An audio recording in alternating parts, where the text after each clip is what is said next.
Good morning and happy Sunday. I'm John Kosar, Chief Market Strategist at Asbury Research. Thanks for viewing our latest Following the Money podcast. Today's date is August 25th, 2024. Today I'll be talking about what Asbury Research's latest data-driven market research and quantitative models are saying about the latest financial market conditions. Specifically, when to be on offense and looking for opportunities, which we have been doing just that really since the beginning of November last year, and also when to be playing defense and protecting your capital. What makes this different is we're not predicting what the Fed might do or speculating how the presidential election might go and then playing the three-dimensional chess as to what that may mean for the markets at that particular time. We're just following the money. We're following the money around the board. If you can think of this as kind of a monopoly game. We're following the money around the board. After doing this for 40 years or so, I found out that the movement of money is really what ultimately drives asset prices and is typically the smartest person in the room.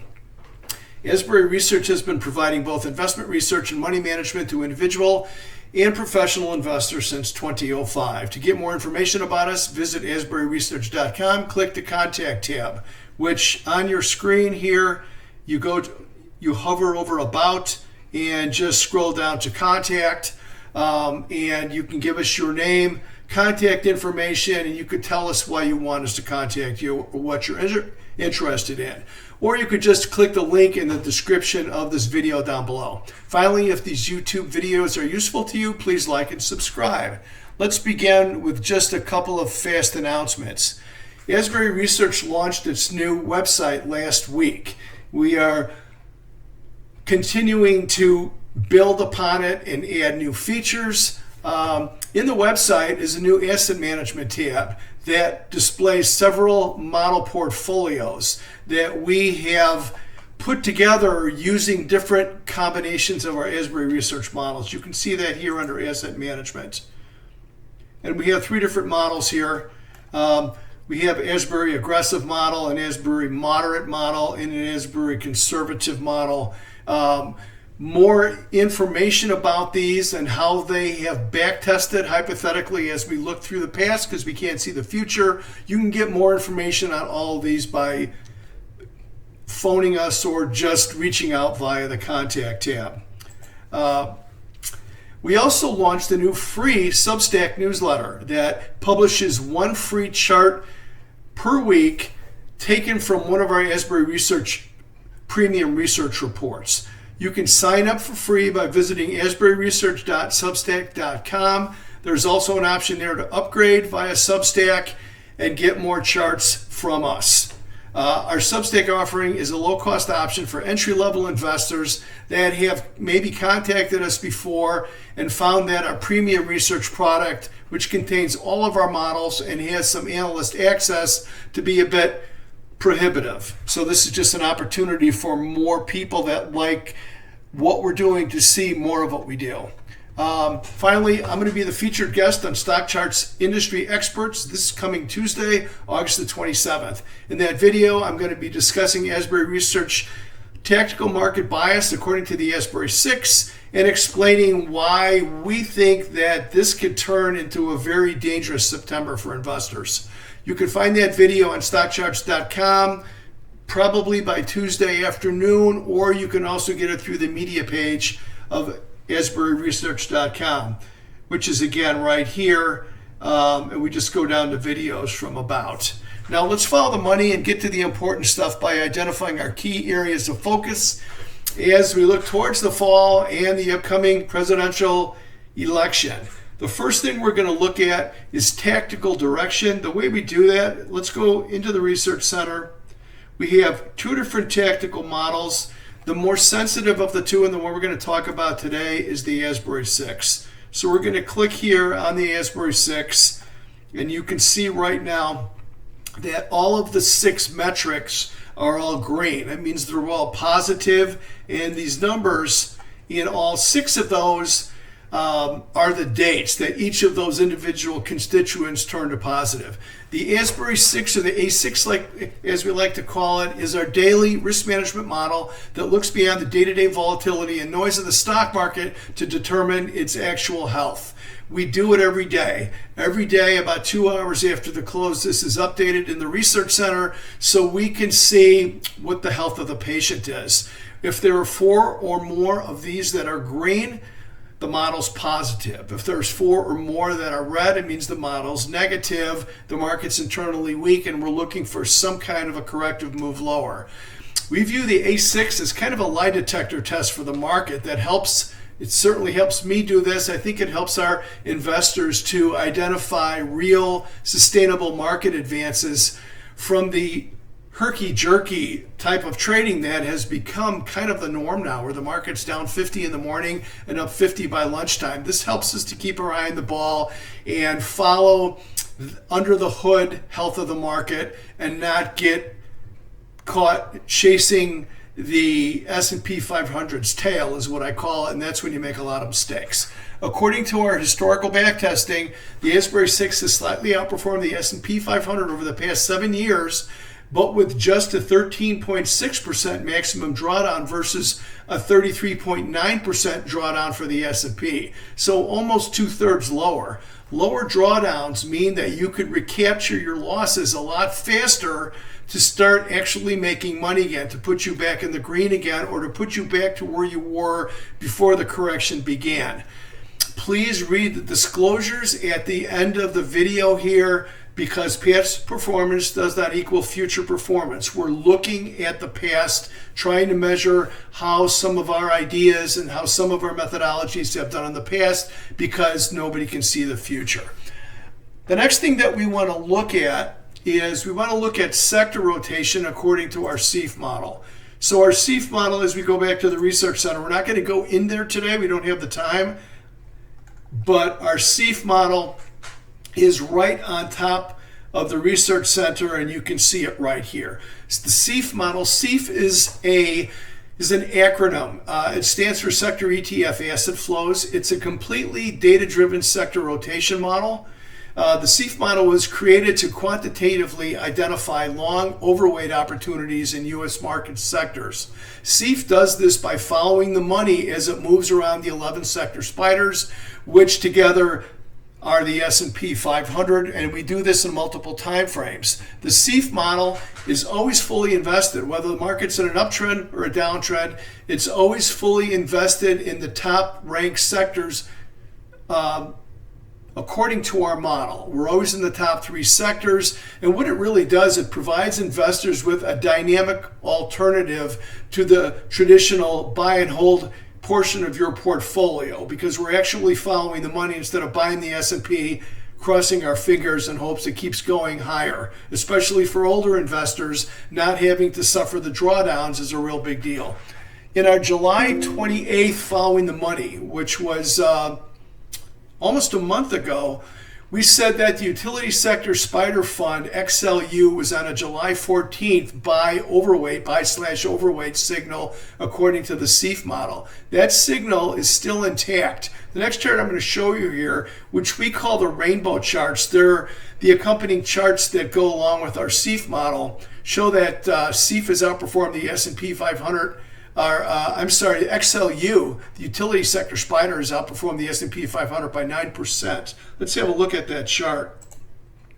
So here we are. We've got the utility sector XLU. What this is the daily ranking according to the CEF model. Now, we only look at these once a week. We rebalance them on the weekends, so it's rebalanced once a week, so we avoid some of the noise. But if it's favored according to the CEF model, it's up here and it's in green. If it's yellow, it's neutral, and if it's red, it's avoid. You can see when we were red here back early in the year, we had a lot of relative underperformance by XLU versus SPY. That's what this bottom chart is. It's the daily accompanying relative performance chart of XLU, which is the utility sector SPDR ETF, versus SPY, which is the ETF that tracks the S&P 500. So here we are. We went back into favorite territory here on July the 15th, and you can see down here on the bottom, since then, XLU has outperformed the S&P by 9%. As long as we stay in favored territory, according to XLU, according to the CEF model, I should say, we are going to remain overweight the utility sector. Interestingly, is even though we're making all-time highs, or we're close to all-time highs in the S&P 500, the XLU is also a defensive sector. CEF also favors two additional sectors heading into next week. As we go back here to the CEF model, again, we're not going to have a chance to go in there today, but the model also favors two additional sectors because we're always invested in those top three. One of those two sectors is also a defensive sector. So very interesting to me that we are close to making all-time highs in the S&P 500. We're less than 1% away from the July all-time highs, but two of the three favored sectors in the CEF model are defensive sectors. It'll be interesting to see how those turn out. We'll probably favor one of those other two sectors in our next Following the Money podcast, which is going to be 2 Sundays from now on September the 8th. You could learn more about all of our models, including charts and back-tested performance tables on those models, by visiting asburyresearch.com and going to the Models tab, which is right here on your screen. Asbury ETF Trade Ideas, which you see down here, is another one of the models that we update constantly through the week as new ideas develop. These ideas are driven by 4 things. We want to see a positive trend. We want to see a relative outperformance versus the S&P 500. We want to see positive asset flows, the AUM. It needs to be expanding. And we also need to have an attractive risk to reward ratio. That's a tough one to say. The risk must be relatively small and the reward must be relatively large. Typically, we like to see 3-to-1. If we're risking 1 unit, we want to try to make 3, and that's more of a subjective thing that we do in-house after the other criteria are all met. These are short-term trades rather than longer-term positions like many of our quantitative models provide, like the CEF model, for example. Basically, looking back over the past 15 months, we have significantly more winners than losers, and our winners are larger than our losers. I think this is the winning recipe if you're trying to be a shorter-term trader, is better than 50%.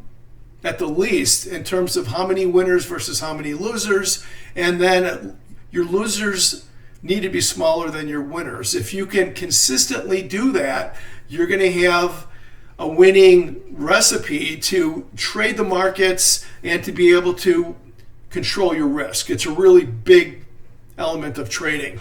One of our open trades right now is in the S&P. It's in the SPDR S&P Insurance ETF. It's KIE, K-I-E. We're going to have a look at that right now. We're going to look at a live chart. So we initiating our buying opportunity in KIE on 8/6, which is right here. You can actually see we tried to buy this twice. Tried to buy the breakout here once, and we got out here for small profit. This is the one from August the 6th. And so far, we've gotten an 8% move higher here. It's also outperformed the S&P. You can see we started buying it in here. This is the relative performance chart, by the way, down underneath of KIE, K-I-E, versus SPY. So we've flattened out a little bit here, but we've had some nice relative outperformance in the beginning part of the trade.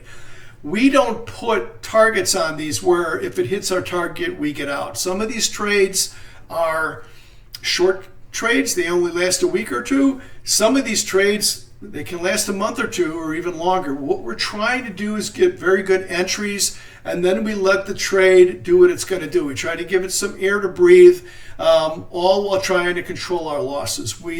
Once we have a profitable trade. We don't let it get away from us. We aggressively move our stops higher, and we manage these trades through the research center. Again, by going back to the research center, and if there is a change in the stop loss level, it always ends up right here.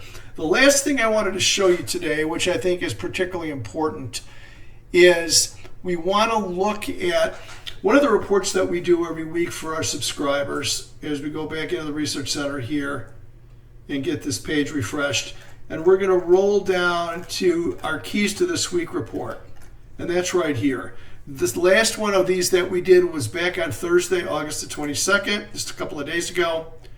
And we're going to look at the first of the 10 charts or graphics that are part of the keys to this week, which are our 10 most important charts or models or whatever they might be that we think are the most, potentially the most influential to future market direction. So the one we're going to look at today is the S&P 500, because we want to know where the support is, we want to know where the resistance is. So as the market trades, we're aware of the key levels that we need to pay attention to. Heading into the beginning of next week, this 55.85 to 55.66 level is an important tactical support level. Tactical means short term.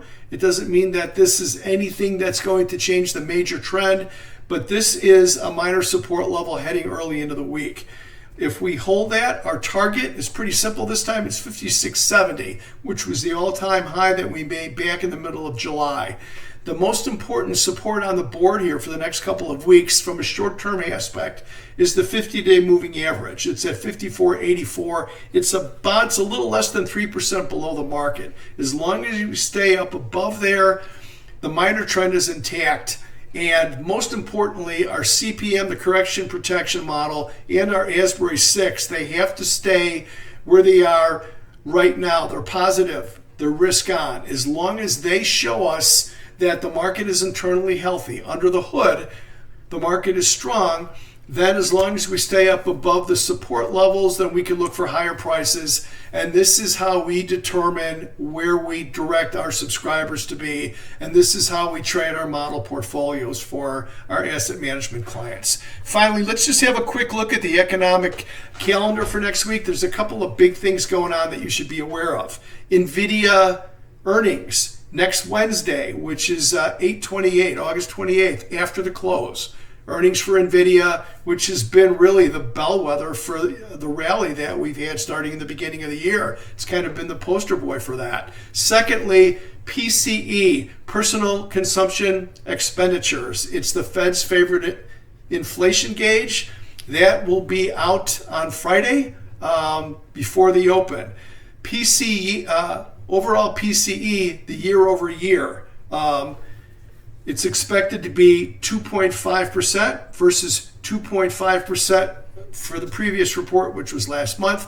Core is the one I think the Fed pays the most attention to. Core year over year is expected to be 2.7% on Friday versus the previous, which was 2.6%. So there it is. That wraps up Asbury Research's Following the Money podcast for this week. Our next Following the Money is tentatively scheduled 2 weeks from now, also on Sunday. If you like our approach to investing, we can help you with either data-driven research or money management that implements my 40 plus years of doing this for a living and our own data-driven models. Feel free to request more information by going to asburyresearch.com, which we've been showing you throughout the presentation, which is right here. So there it is. That wraps up Asbury Research's Following the Money podcast for this week. Our next Following the Money podcast is going to be tentatively scheduled for 2 weeks from today, which is going to be Sunday, August the 8th. If you like our approach to investing, we can help you with either data-driven research or money management that implements my 40 plus years of experience in the financial markets and our own data-driven quantitative models that we use to be very disciplined investors and follow the money. You can request more information from us by going to asburyresearch.com and clicking the contact tab, which again is right here under About And there you go. Feel free to reach out to us. Hope to see you here again soon. And please don't forget to like and subscribe. Have a great rest of your Sunday.